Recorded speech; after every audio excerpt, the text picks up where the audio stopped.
Hindi makakatulog si Lynette at balisa ito at iba ang nararamdaman, lalo na't hindi sinasagot ni Annalyn ang kanyang mga tawag.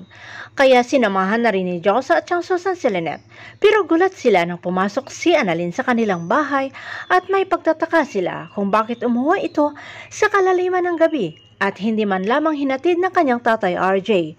Lalo pa nag-hysterical si Lynette nang napansin ni Josa na may pasa si Annalyn sa siko. Gusto nang sugurin ni Lynette si RJ sa kapabayaan sa ginawa nito sa kanilang anak.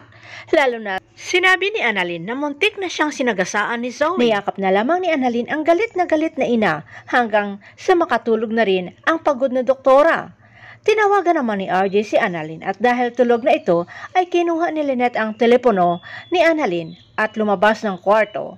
Saka pinagsabihan si RJ ng masasakit na salita na hindi nga umano kayang protektahan nito si Annalyn laban kay Zoe.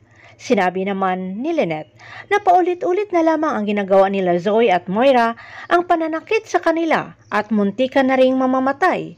At wala lang namang nagawa si RJ para kay Annalyn at Lynette.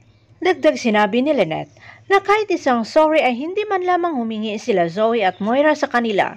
Samantala, todo arte si Zoe para patawarin na ng kanyang daddy ang kanyang mommy. Sa ginawang pagmamanipula ni Zoe dito sa kanyang daddy RJ ay pumayag naman si RJ na makipagkita o puntahan si Moira sa hotel. Sa pagharap ni Moira at RJ ay lumuhod itong bruhang si Moira para patawarin ulit. Pumayag naman si RJ pero sa isang kondisyon na humingi ng sorry si Moira kay Lynette. Pumayag si Moira para lang makuha ang kapatawaran ng asawa, pero may maitim na balak naman ito si Moira. Ano kaya ang maitim na plano ni Moira laban kay Lynette at Annalyn? Abangan na lang natin ang susunod na episode dito sa Abot Kamay na Pangarap.